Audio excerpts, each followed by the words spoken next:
Pequeños porque el Estado no permite mucho crecimiento. Eso, lo que se vendía ahí era básicamente para la comida y para alguna ropa. Más o menos, porque también es que hay muchos productos que están encarecidos.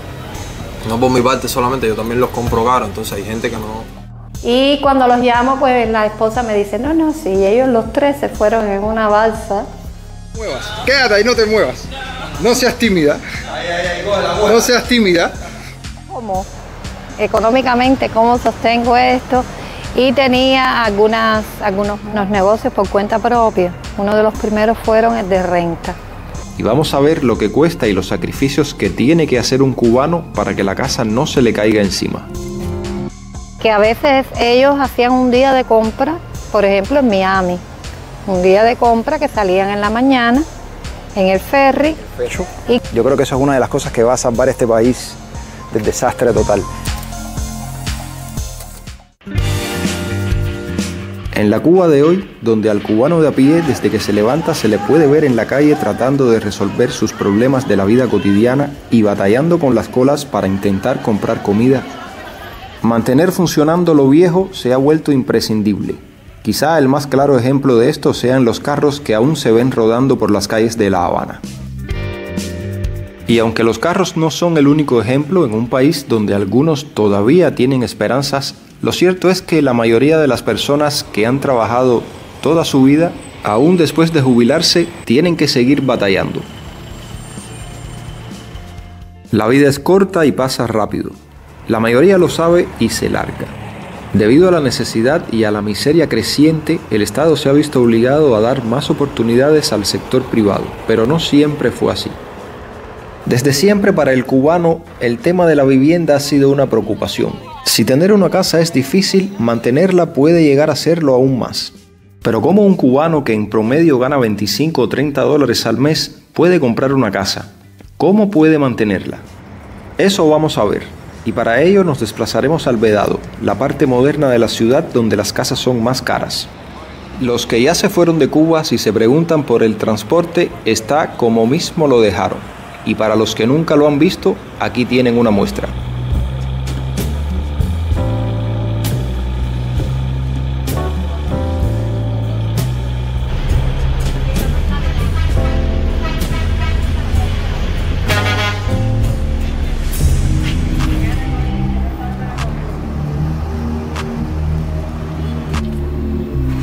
¿Quién nos recuerda cuando el Frozen costaba $1? En el Vedado antes de 1959 vivían personas pudientes. Hoy aquí prosperan los pequeños negocios. Pequeños porque el Estado no permite mucho crecimiento. Solo cosas que den para el diario, para no morirse de hambre. Hace muchos años Cuba se veía mejor.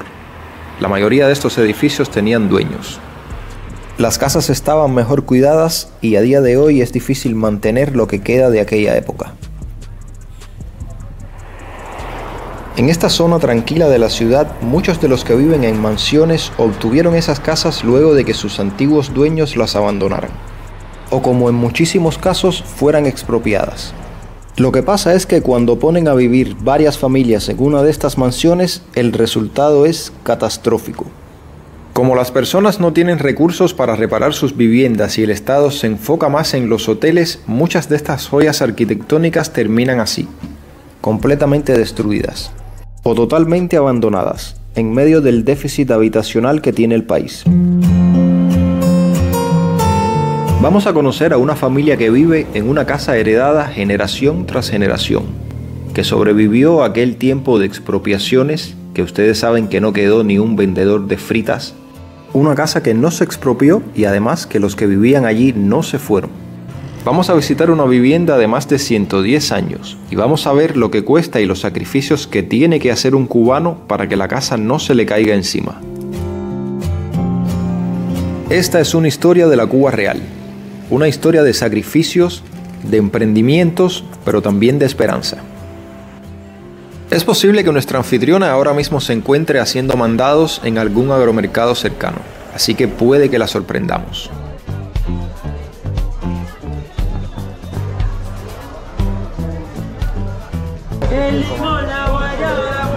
levantamos, mira muchachos, ayer tiramos una parte de la pared para abajo. Ya te estoy grabando ya. Dale, que te cogí haciendo los mandados. Dale. Aquí el carrito no lo puedo arrastrar porque entonces los huevos se aplastan, ¿no? Entonces... ¿Cuánto falta para tu casa? Nada, ahí, está aquí, en la cuadra esta de la casa amarilla, de las rejas, con el bugambil. Bueno, familia, aquí cogimos a Lidia en la calle haciendo los mandados y ella nos va a explicar hoy cómo se ha logrado mantener el patrimonio familiar y una casa de más de 100 años. Ok. Buenas, ¿cómo están ustedes? El hijo de Lidia se llama Carlos y ha decidido poner un puesto de venta para ganarse la vida y ayudar a la familia. Acerquémonos para preguntarle cómo le va. Carlos, ¿qué tú vendes aquí? Vendemos todo tipo de productos comestibles que tengan que ver con la cocina, entre chucherías, derivados del lácteo, derivados del mar como atún, en verdad lo que se pueda. ¿Tienen buena salida las cosas? ¿Te va bien en la venta? Más o menos, porque también es que hay muchos productos que están encarecidos. No por mi parte solamente, yo también los compro caros, entonces hay gente que no le alcanza su economía para comprar determinados productos, entonces la gente viene, mira, les da pena, se rascan la cabeza y se van, ¿verdad? Pero se vende, siempre se vende algo. Hasta ahora no me he ido en negativo. Yo creo que ser joven y emprendedor es una cosa muy importante. Lo que no se puede estar haciendo es perder el tiempo y definitivamente esto le puede cambiar la vida. Vamos a hablar ahora con Lidia para que nos explique cómo es que se logra conservar el patrimonio familiar en las condiciones que está Cuba y más cuando es una casa que no es pequeña. A Lidia le tomó muchos años arreglar su casa. Es su orgullo, su pasión y también su sustento. Vine a vivir a esta casa a finales de los años 80 y como todo el mundo sabe, a partir de los 90 hubo una crisis bastante fuerte, una situación fuerte con el periodo especial.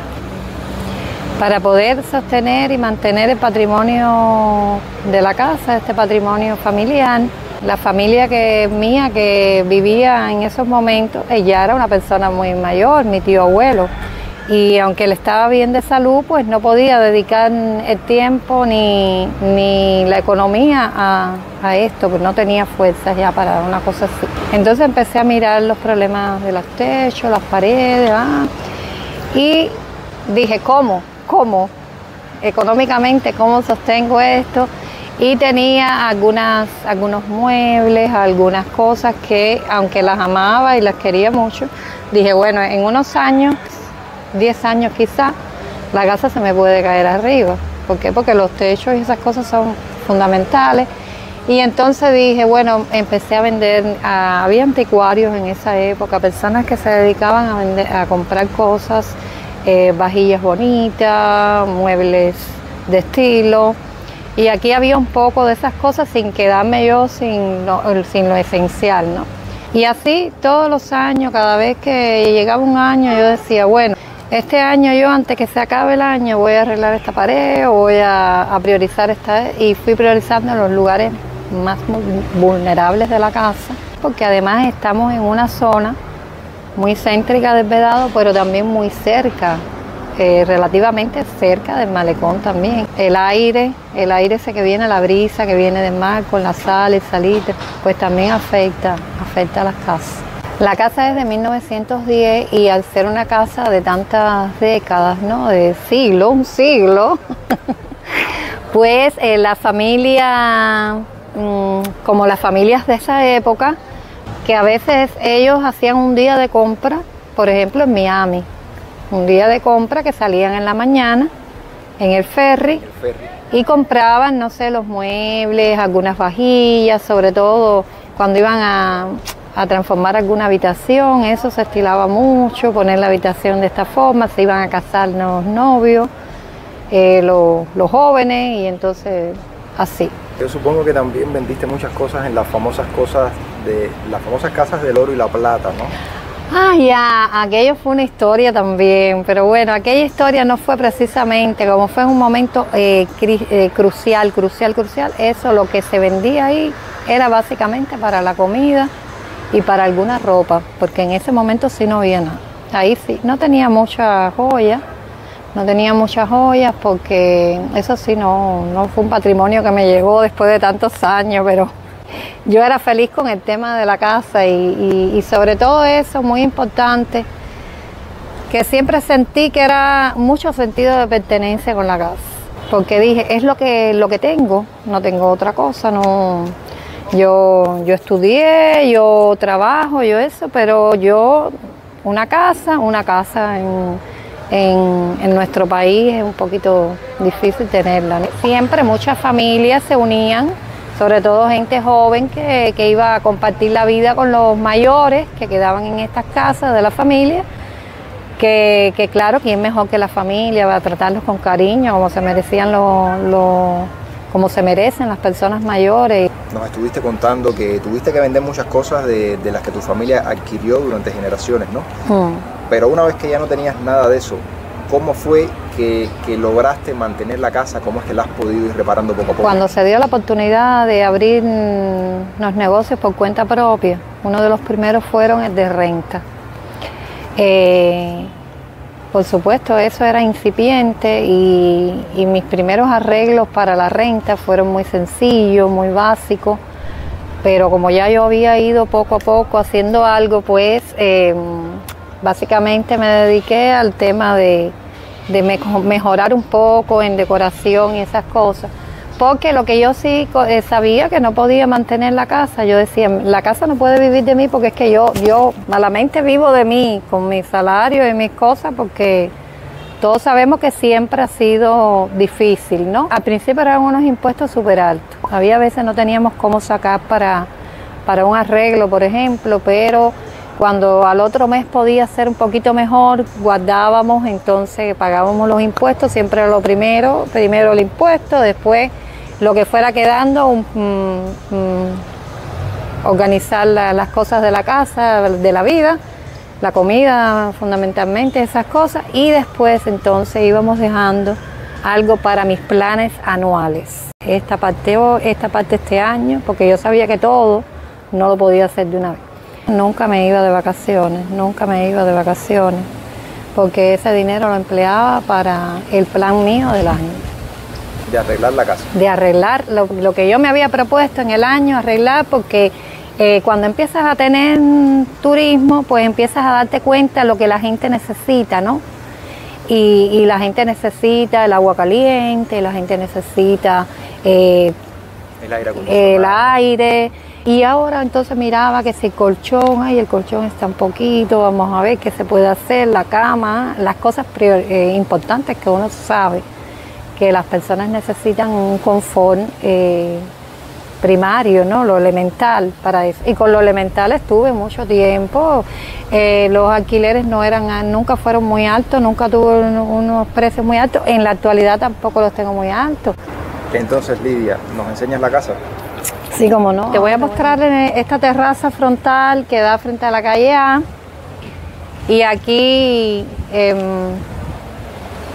es muy agradable, ¿no? Porque se conservan algunos árboles de muchos años, como este, por ejemplo, que tiene ese verdor y es el año entero con ese verdor y ese movimiento con el aire y demás. Y aquí tenemos un bougainville que casualmente una clienta que yo tuve aquí por un tiempo, una señora amante de las flores, me lo sembró y mira de qué manera ha ido creciendo. Esta es una planta donde las cotorras, son como 7 cotorras que vuelan desde esta planta hacia una planta que hay, desde este árbol hacia un árbol que hay al otro lado. Eso lo vamos a ver después. Sí. El que está allá.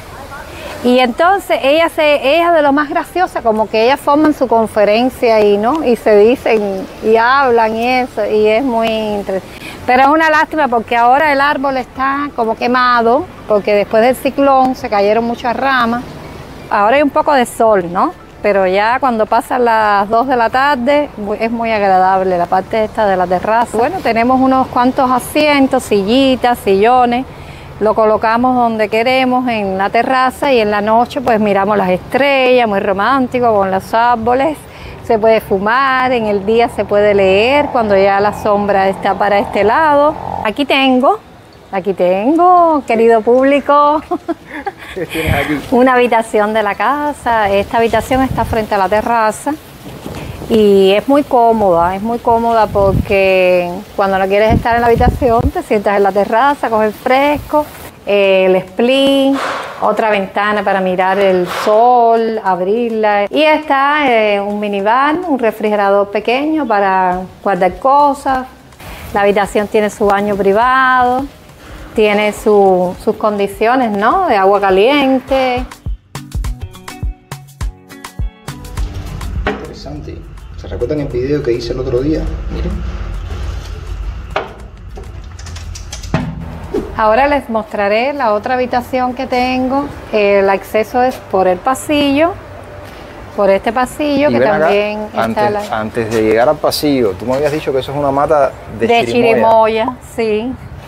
Ahora no es el tiempo de ella, pero ¿Ya muchas veces tiene chirimoya, sí.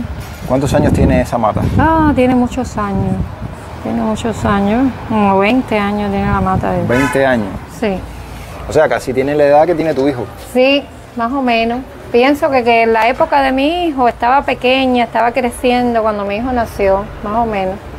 Y se ponían los pajaritos ahí, eso yo recuerdo. Y allá es donde me dijiste que las cotorras van. Aquel árbol se parece al árbol del frente, pero ya te digo, el ciclón los desguazó. El ciclón los desguazó.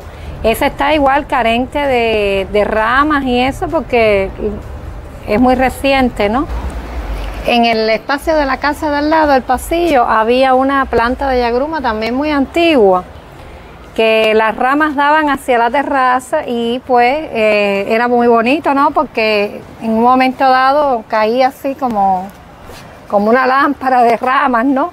Y a veces yo hasta le colgaba alguna cosita de estas de luces de solares y eso para iluminarla en esta época, ¿no? Pero el ciclón, antes del ciclón, realmente, unos días antes había un viento fuerte y ella parece como estaba débil, se partió y cayó en el muro. Y bueno, está el muro de los vecinos por repararse todavía. Sobre eso, tú nos tienes una historia interesante, ¿no? Sobre un grupo de albañiles que te habían reparado la casa, ¿no? Pero eso creo que lo vamos a ver cuando lleguemos a la habitación. Sí, está bien, cómo no. Aquí estamos en la segunda habitación. También una habitación que puede ser una habitación matrimonial o en el caso, a veces hay personas que viajan con niños, se le pone otra camita, otras. La habitación es bastante espaciosa y se acomoda. Tú sueles ponerle líquidos a los clientes, sí, ¿no? Yo le coloco líquidos y claro, yo les explico que eso es un precio extra, pero normalmente las personas vienen de la calle caminando, les gusta conocer y eso, y ya vienen un poco con sed, con deseos de tomar algo, y tenerlo a la mano pues es algo muy cómodo. Y esto es importante, ¿no? El tema de los líquidos en el frío se recalca porque es que ustedes saben la crisis que hay en Cuba con el agua, con la cerveza, con los líquidos, que aunque se consigue, siempre es un poco más costoso cuando uno los sale a buscar a la calle, a las cafeterías, a los restaurantes privados, y me parece que esto es un plus. Es algo que yo también hacía cuando rentaba, tratar de que los clientes tuvieran todas las cosas a la mano para que ahorraran tiempo. Eso es una cosa fundamental, porque el turista que viene a Cuba viene contrarreloj. Bueno, tú nos tenías una historia que contar, porque sé que aquí tú tuviste que hacer grandes arreglos en los años 94, y ya te veo que ya estás ubicándote en el pasado, en ese tiempo de los balseros y eso.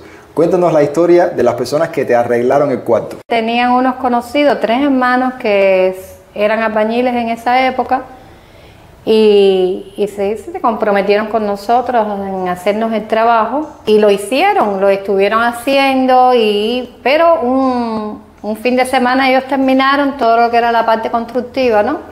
Y yo en ese momento pensando, bueno, ahora que hay que pintar, a ver cómo pintamos, nada de pintura, por supuesto, que lo que había en aquel momento era cal y acetato. Eso era lo que se le daba a las paredes. Eso era lo que se le daba a las paredes y conjuntamente paredes, techo, todo el mundo por ir para allá. Eso era lo que había, no había otra cosa. Y entonces era una mezcla que se preparaba y quedaba bastante, la pared bien repellada y pintadita, quedaba muy limpia. Pero yo los llamo pensando que bueno, que si ellos iban a venir a pintar o qué iba a pasar, ¿no? Y cuando los llamo, pues la esposa me dice, no, no, sí, ellos los 3 se fueron en una balsa y ya deben estar llegando. Se deben estar preguntando si llegaron o no. Pues sí, llegaron. O sea, que ellos hicieron una balsa con el dinero que tú les pagaste. Sí, con el dinero que nosotros le pagamos y entonces ya ellos prepararon. En ese momento no había nadie, te tenía que decir yo me voy. La gente se iba, muchas personas se iban y ya después tú te enterabas y se fueron. Aquí está el baño de esta habitación. Puedes encender la luz y apagarla desde afuera. Vienes de la habitación, cierras normal. No tienes que... En la noche tú quieres cerrar tu habitación, lógico, tienes tu clima puesto, pues después cierras, vienes a la habitación, al baño, que es tan grande como la habitación, un baño antiguo, ese sí se conserva de la época, con algunos arreglitos, pero el lavamano, por ejemplo, es el lavamano de la época. Tiene cosas diferentes, ¿no? Pero conserva una cosa real de la época, ¿no? El tamaño, y que los baños eran grandes en esa época. Y algunas, estas cositas que no las hemos querido quitar, como que yo les tengo cariño, ¿no? Oye, ven acá. ¿Y ahí es donde tú tiendes la ropa? Sí, chico, esa es la tendedera. Porque ahí hay un sol muy rico y también un aire muy bueno y los clientes cuando han estado también utilizan porque les gusta poner la ropa ahí, airarse, si vienen de la playa o algo, colocan ahí. Sabes que la ropa no se puede dejar al sol mucho tiempo, ¿eh? Es hasta que se seque porque el sol acaba con la ropa. Sí, pero en esta época no, en esta época el sol es más suave, eso es en el verano. Bueno, pues ahora vamos a hacer un cafecito. ¿Un cafecito con o sin chícharo? Bueno, sin chícharo. ¡Anda, qué rico! Oye, déjame preguntarte. ¿Usan mucho la cocina los clientes cuando vienen acá y se quedan?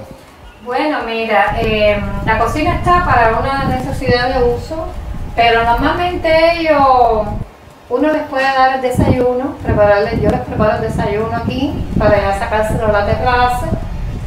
Y si quieren un café ellos se pueden hacer un café, calentar un agua en la jarra para conectar la jarra para el té. Entonces pueden utilizar la cocina. Sí, cómo no, y entonces la cocina tiene los cubiertos, los platos, las tacitas, las cositas necesarias de una cocina, tu cafetera.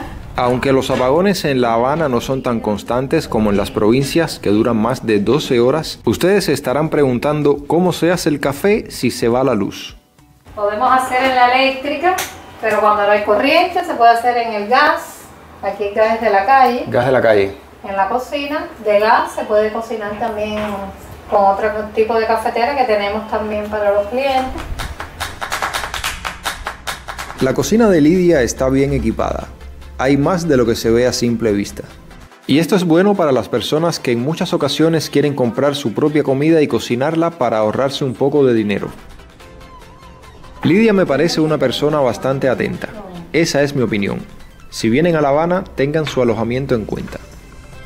Y sobre el café, bueno, sobre el café les voy a contar en el comentario fijado.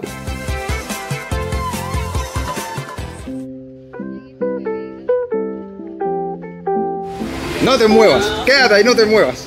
No seas tímida. No seas tímida.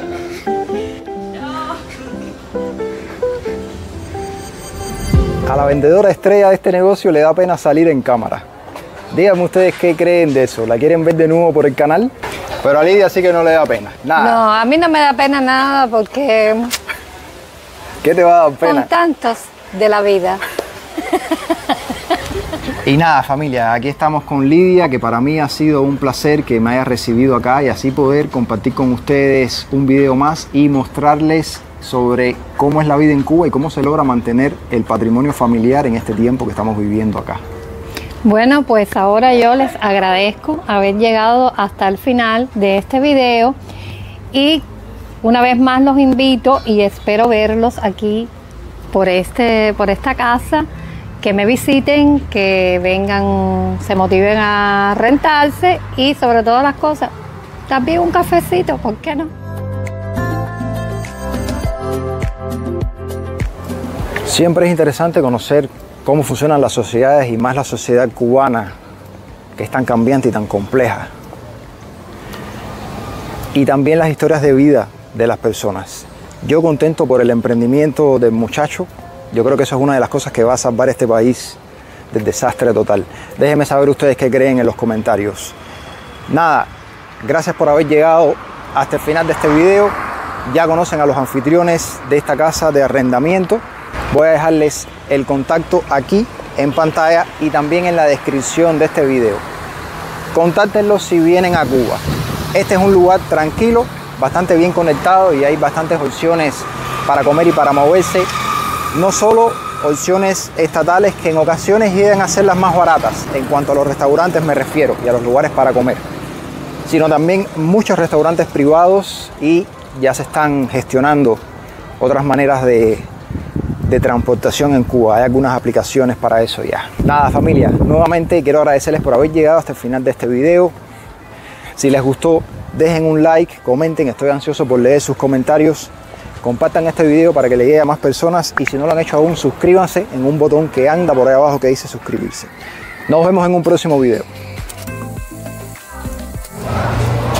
Psst, psst.